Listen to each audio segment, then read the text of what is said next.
You're allowed to hit there. But it wasn't explained to us clearly by the referee at the start. And Frank Warren's right. Sorry, Woodsy. No, Frank Warren's right. He said the governing bodies will order a rematch. If they don't, we'll lobby. It's that simple. So ultimately, how high were his shorts, essentially, to how low the blow was and whether or not it was legal or not. There's lots of things to pick through in this. Frank's saying he wants justice, right? Does justice come in a rematch? What happens next, Carl? I think they will be pushing for a rematch, depending on what happens here with the governing bodies and how they see it.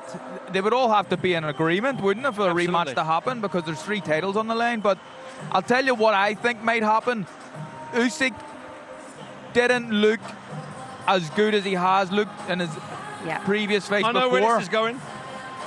The Tyson Fury fight will happen next, I think. You think? Because Tyson will be watching that and thinking there were signs of a decline there. Because, look, forget about the low blow for a second. Well, actually, don't forget about the low blow, because if you think it was legal, he did what everyone thought he should, go for the body and hurt him, and he hurt him. It did hurt him, and Frank Warren's also right there, and he dropped his voice when he's been interviewed. He said, but he didn't take advantage of that. Yeah. When he got up, there were 2 minutes and 29 seconds left in that 5th round. He had a good 20 seconds, and then Usyk found his range with that looping jab over the top. And from that point on, Daniel was once again struggling. But Daniel did an awful lot of good things in that fight. Let's get this absolutely right. And Usyk, panic's maybe too strong a word, but as you know, I left you. I was down there. I was 4th from the ring.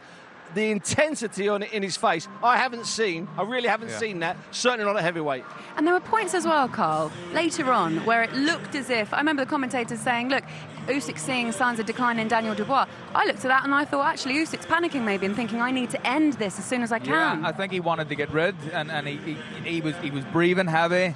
Obviously, I think he was feeling the effects of a body shot, and a couple of body shots, because what Daniel done well, actually, and fighters don't do it, when there's a low blow called, sometimes then they stop going to the body in case they get disqualified. He kept going to the body, and he kept hurting Usyk, which was pretty good and pretty clever. I just wish he had put the foot on the gas a bit more once Usyk got up in round 5, but look, Carl, I'm not sure how much he had left at that point, because he was breathing quite heavy after 2 and 3, because it's that whole thing, that Tony Bellew has educated us on, is that Usyk makes you work so hard, so hard. He might not be hitting and hurting you constantly, but he makes you work so hard. So I think Daniel was really having to work hard, and Usyk did try. End of the 6th, he let his hands go madly. End of the 7th, he let his hands go madly. He wanted Daniel Dubois out again. He didn't want another one of those low blows. That's the truth.